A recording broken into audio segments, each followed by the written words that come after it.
আসসালামু আলাইকুম, welcome to my channel science mini blog and cooking. আজকে আপনাদের সাথে খুবই সুন্দর একটি ভিডিও বা মিনি ব্লগ শেয়ার করব।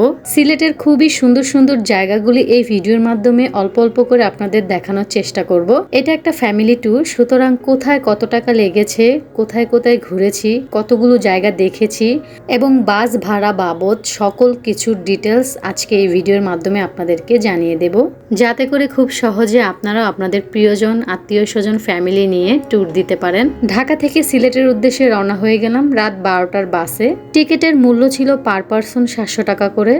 সিলেট পৌঁছাতে পৌঁছাতে আমাদের প্রায় 10 থেকে 12 ঘন্টা সময় লেগে যায়। যেহেতু আগে থেকে হোটেল বুক করা ছিল না, তাই আমরা হোটেল বুক করার জন্য একটা সিএনজি ভাড়া করি। সিএনজির ভাড়া 200 থেকে 300 টাকা হবে।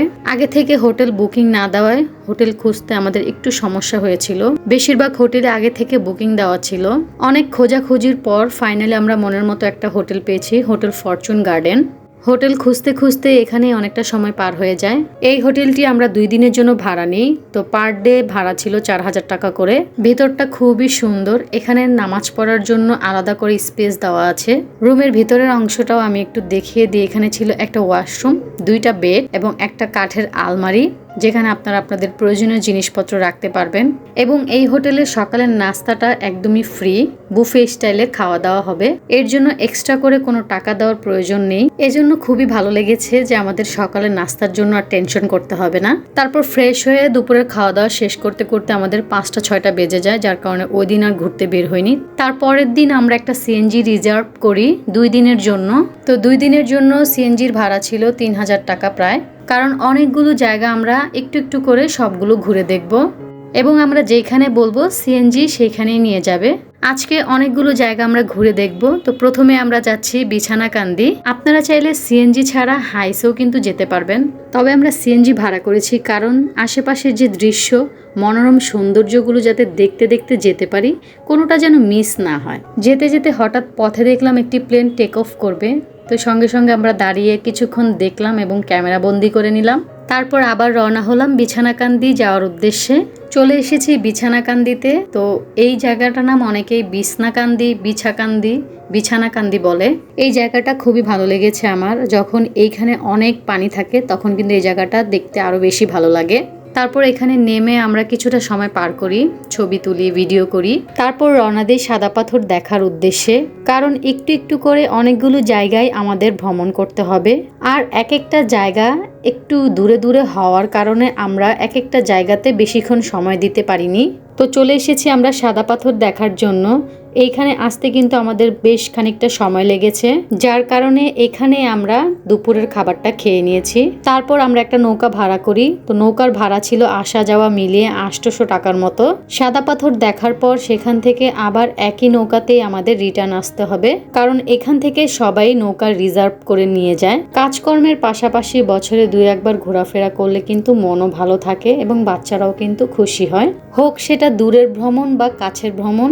অবসর সময়ে ফ্যামিলির সাথে ঘুরতে যাওয়া বা ফ্যামিলির সাথে সময় কাটাতে কিন্তু খুবই ভালো লাগে। প্রায় 20 থেকে 30 মিনিটের মতো সময় লেগেছে ওপার থেকে এপারে আসতে। এই জায়গাটাকেই মূলত সবাই সাদা পাথর বলে। এখানে আপনারা চাইলে কিন্তু অনেকক্ষণ থাকতে পারবেন না, কারণ একই নৌকাতে যেহেতু আমাদের রিটার্ন যেতে হয়, তো সেই জন্য আমাদের একটা টাইম দেওয়া হয়। সেই টাইমের মধ্যেই কিন্তু নৌকার সামনে উপস্থিত থাকতে হয়। তারপর এখান থেকে সোজা চলে যায় আমাদের হোটেলে, কারণ এখান থেকে হোটেল যেতে যেতে কিন্তু রাত হয়ে যাবে। বাকি জায়গাগুলো আমরা পরের দিন ঘুরবো। পরের দিন সকালের নাস্তা সেরেই আমরা বেরিয়ে পড়লাম শাহজালাল মাজার দেখার জন্য। আর আজই ছিল আমাদের শেষ দিন। তো আজ সারাদিন ঘোরাফেরা করার পর রাত্রে ঢাকার উদ্দেশ্যে রওনা দিব।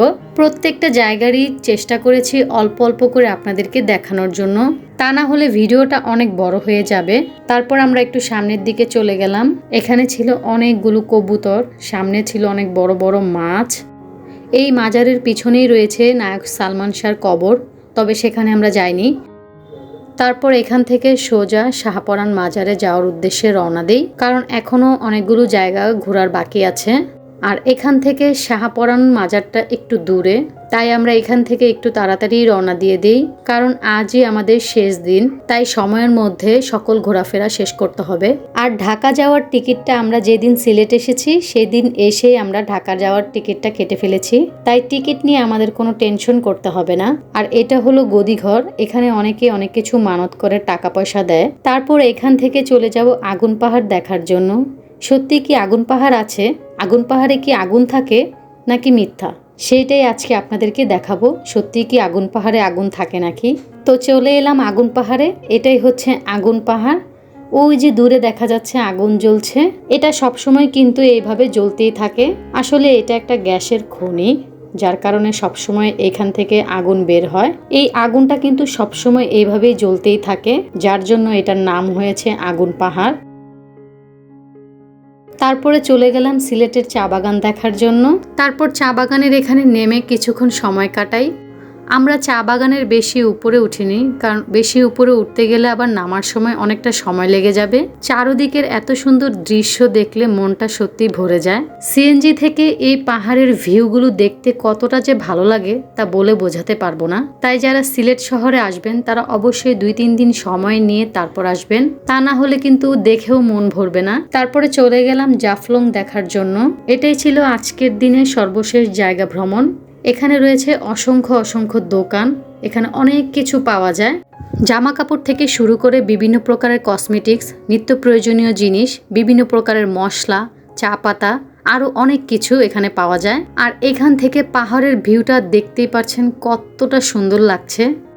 এখান থেকে নিচে নামতে নামতে আমাদের অনেকটা সময় লেগে যায়, কারণ এখান থেকে জাফলং 0 পয়েন্টটা অনেকটা নিচে, আর এখান থেকে উঠে আসতেও কিন্তু অনেকটা কষ্ট হয়। তো প্রথমে আমরা এসেছি জাফলং 0 পয়েন্টে, এখান থেকে আমরা পরে জাফলং চলে যাব। সিলেট আসলে একটু শীতে আসলেই ভালো লাগে, কারণ ঘুরে ফিরে মজা পাওয়া যায়।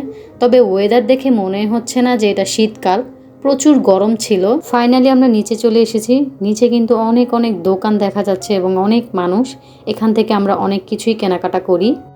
তো ভিডিওটি আপনাদের কাছে কেমন লাগলো অবশ্যই কমেন্ট করে জানাবেন। আর ভিডিওটি ভালো লেগে থাকলে অবশ্যই আমার ভিডিওটিতে একটি লাইক এবং আমার চ্যানেলটিকে সাবস্ক্রাইব করে পাশে থাকা বেল আইকনটি প্রেস করে দিবেন। আর এটা হলো জাফলংয়ের মেন জায়গা।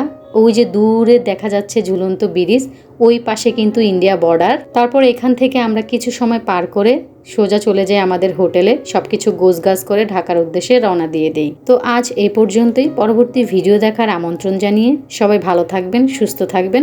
আল্লাহ হাফেজ।